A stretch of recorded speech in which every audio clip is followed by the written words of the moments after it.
Hello there. Um, this is again, it's all UFOs of me on this channel. This is, as far as I can't emphasize, this is totally undisputed that alien beings have been on our planet. Well, any, it's not, it's there clearly for everybody to see. We all know about the Nazca lines in Peru. But I just a little bit of detail which may not be aware. Obviously, they're 37 miles long and 1 mile wide.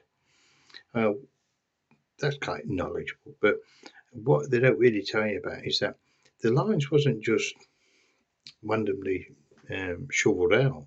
There was actually every stone we, we removed, and it's not flat. National lines aren't flat; they're up and down. Incredible achievement. And every line, every stone we removed and then replaced with a yellow soil all the way across it, and then put small stones at the top all the way across it. And because it's up and down the Nazca lines like that, 37 miles long, even today they don't think they could achieve such accuracy. 1 mile wide, 37 miles long, and it's still there. And if you think about it, look at NASA when they went to Luna on Moon. What did they look for? Look for a desert. Look for somewhere so they can land. And why would anybody? I mean, I know the world's changed and it's probably looked a different place in them days. But if you think about it, what when somebody came down to land, what they're looking for? Looking for something so they can actually um, make an airfield. They want something quick to land on. For me, it's perfect and it's still there. I mean, there's no explanation why anybody would do it unless somebody else did it with great knowledge. It's not pointed to no stars or some the archaeologists say it's religious purposes, but it's just gobbledygook. I mean, aside of we have birds and all sorts of things, or flowers all outside of it. I mean, you can't see it unless you're looking down upon it. You've got to be several miles up looking down from it. So how on earth could anybody ever achieved it? And mind going, the line itself is not flat; it's up and down. So, I mean, archaeologists they just dismiss it. So, oh, it's a religious thing, which is absolutely nincompoop. I don't heard something so silly. Anyway, moving on from that, obviously that's a really good one. I mean, we all know about the pyramids and magical frequencies, what they give, and that goes all the way over. But look at the Fermana. Um, even today, the Indian priest they preach and pray to the gods who came on the Fermana. When I look at a Fermana, the shape, it's a spaceship. I mean, in some of the old texts, even described it where it came from space. Yeah, so and they even to this day pray to it. I mean, if that's not a direct lineage telling us that something came from beyond it, what is? I mean, it's endless. I mean, we can look at Stonehenge and things like that, but it's all around the world. I mean, I've heard a couple of bits here. Uh, the Mexico Palenque, and it's a guy, and he's basically dressed up in a spacesuit.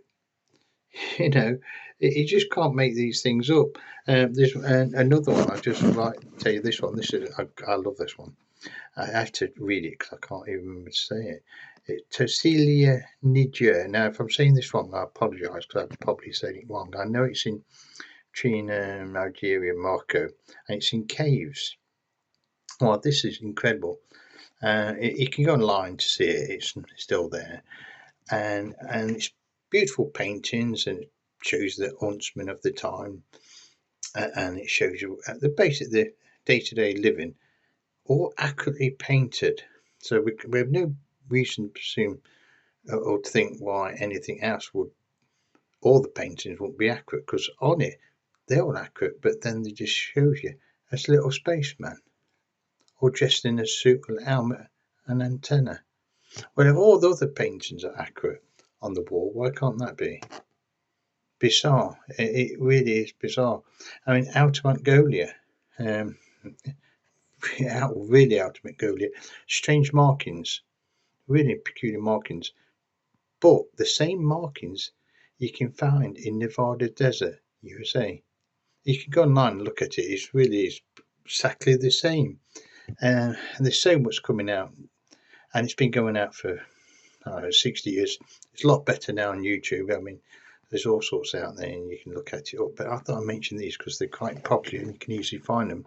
But these markings are exactly the same, and I can be at one side of the world thousands of years ago and do the same markings. It'd be incredibly. Yeah,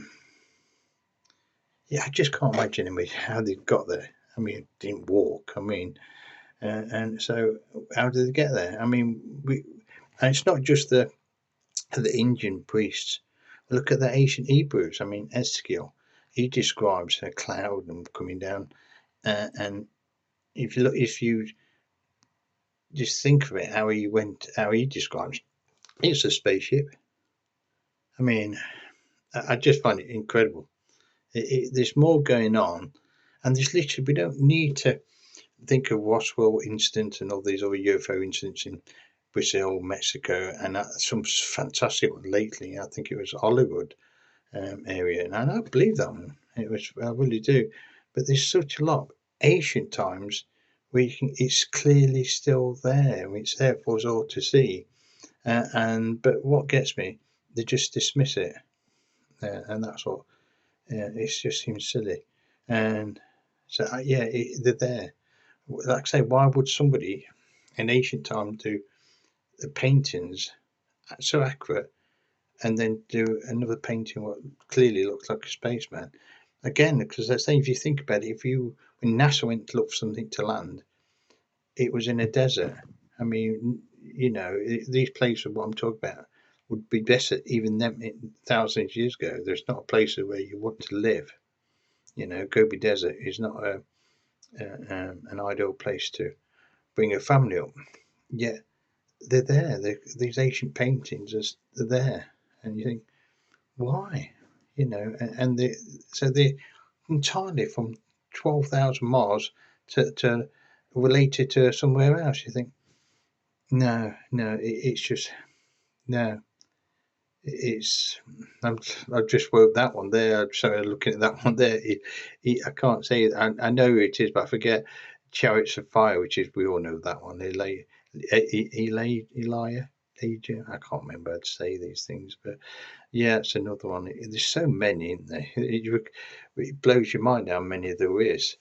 But if you go right back to the Nazca lines, if you think about no more but the Nazca lines, and there's not a single book, archaeology book or or religious book that explain, or it's for this or that, or they're looking at certain lines or certain. They don't look at any stars. They don't look at anything. There's no religious purpose. It's in a blinking desert. You won't live there. It's just macular. But there's again, this is just only a few. There's thousands and thousands and more. But these little handful what I mentioned here is clearly enough to prove that there's aliens been here and probably still are, and there's probably been here coming for years and years. So,